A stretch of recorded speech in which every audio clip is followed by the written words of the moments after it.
Good evening. In human history, there have been great conquerors from Alexander the Great to Peter the Great to Cyrus the Great and even Napoleon. They wanted to conquer the world with the army they raised at home. Then the last one to try it was after Wilhelm II of Germany, the last one to try it was Hitler.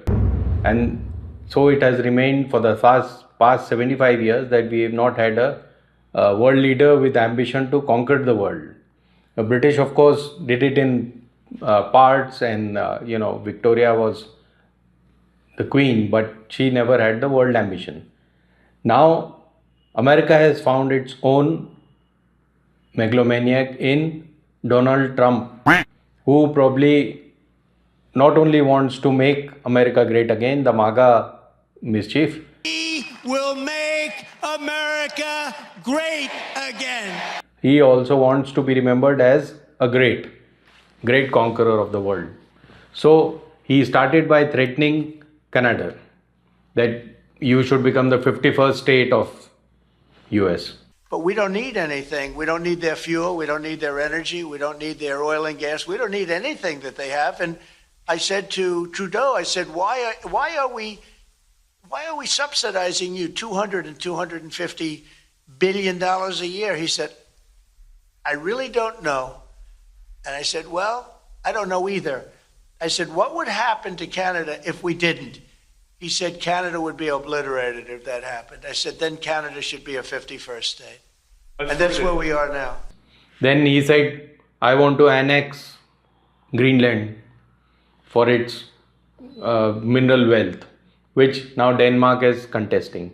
Can you assure the world that as you try to get control of these areas, you are not going to use military or economic coercion? No. What is the strategy? Yeah. I can't assure you, you're talking about Panama and Greenland. No, I can't assure you on either of those two. But I can say this, we need them for economic security. Then he focused his eyes on Panama Canal. He said it should be taken out of the hands of Panama, the country, because Panama is siding with the Chinese. China is operating the Panama Canal, and we didn't give it to China. We gave it to Panama, and we're taking it back. Later he said, why is this thing called Mexican Gulf? It should be called Gulf of US. We're going to be changing the name of the Gulf of Mexico to the Gulf of America, which has a beautiful ring that covers a lot of territory. The Gulf of America, what a beautiful name. It's all very simple. There is 1700 kilometers of Gulf coast on the US side and 1700 on the Mexican side. And for centuries it has been known as Mexican Gulf. But now Donald Trump the Great wants to name the Gulf as US Gulf. His latest salvo that he has fired was yesterday when he said now he wants to make Gaza a strip club. The U.S. will take over the Gaza Strip, and we will do a job with it, too. I also strongly believe that the Gaza Strip, which has been a symbol of death and destruction for so many decades, and so bad for the people anywhere near it, and especially those who live there, and frankly, who's been really very unlucky. It's been very unlucky. It's been an unlucky place for a long time. Much in the fashion of a nightclub strip in Las Vegas. And I don't want to be cute, I don't want to be a wise guy, but the Riviera of the Middle East, this could be something that could be so bad, this could be so magnificent. At the bottom of it all is a real estate dealer who wants to look at the world as a real estate matter. So in fact, he's, in his own words, he's looking at Gaza as the next Riviera of the Middle East. Why Riviera? Because Gaza borders on, its beaches are on the Mediterranean Sea. So he really looks at it as a very beautiful developing, Mediterranean beach resort. He comes from Florida, so he probably looks at these things in a very commercial way. Now, the world leaders are aghast. Is he going to really, do these things? Is he really going to expand US footprint on these areas? US has been present in almost all over the globe, from Philippines to New Zealand to it has its islands, it has its missiles in various countries, even Taiwan and elsewhere. But annexation of a landmass is a new thing. The US that we see today came into existence only about 200-300 years ago. If you look at the map, even 250 years ago, it did not include Texas and California and stuff. It was still part of Mexico. But those days are gone. Now, world powers do not act like this.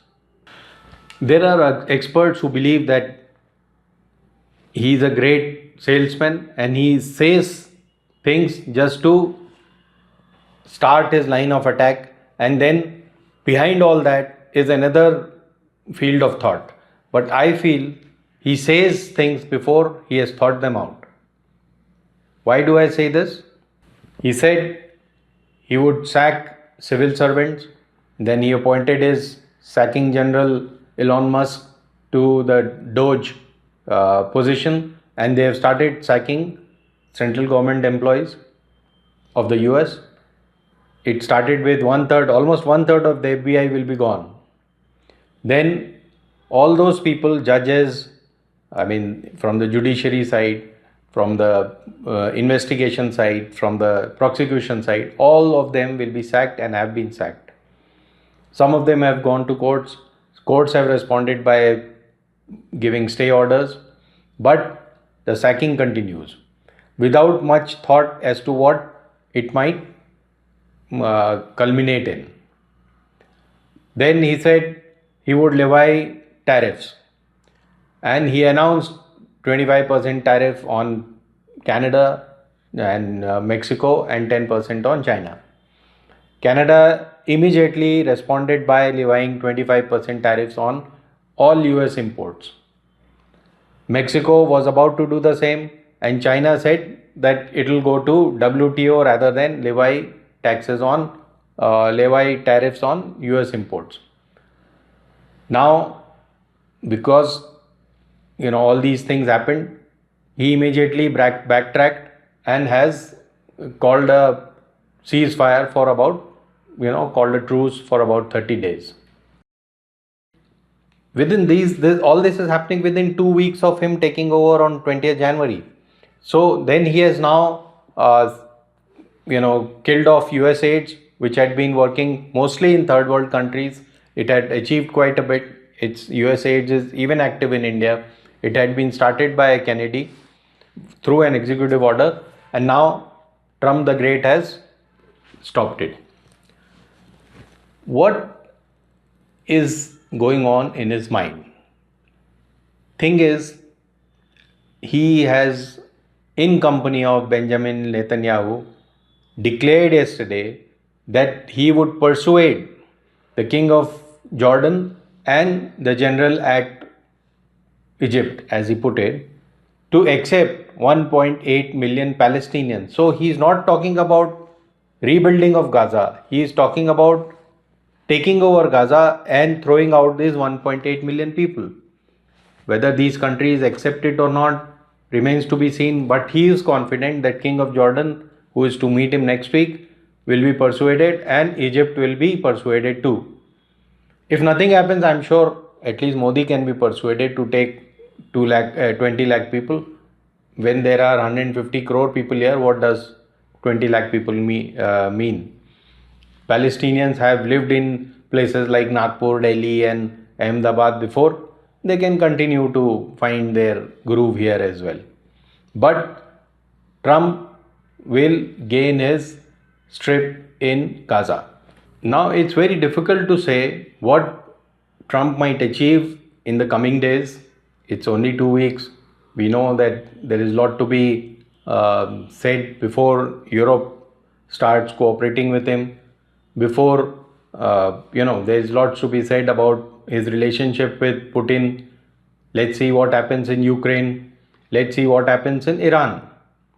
Everyone believes Iran is on a low tide just now. It has brought its foot soldiers like Hamas and other PLO and all those that were being financed by Iran have been brought back to the talking table with the Israelis.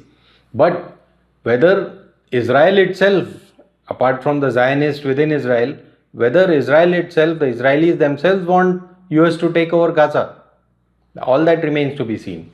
But whether the world likes it or not, whether the world agrees on it or not, it's the Americans who will have the final say. They have chosen him. They have put him in that place.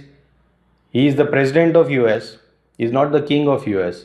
So they have to decide whether he'll have these powers as unlimited powers as the king or king emperor, or he remains a democratically elected president who is on his last term. Thank you. Hindustan Zindabad.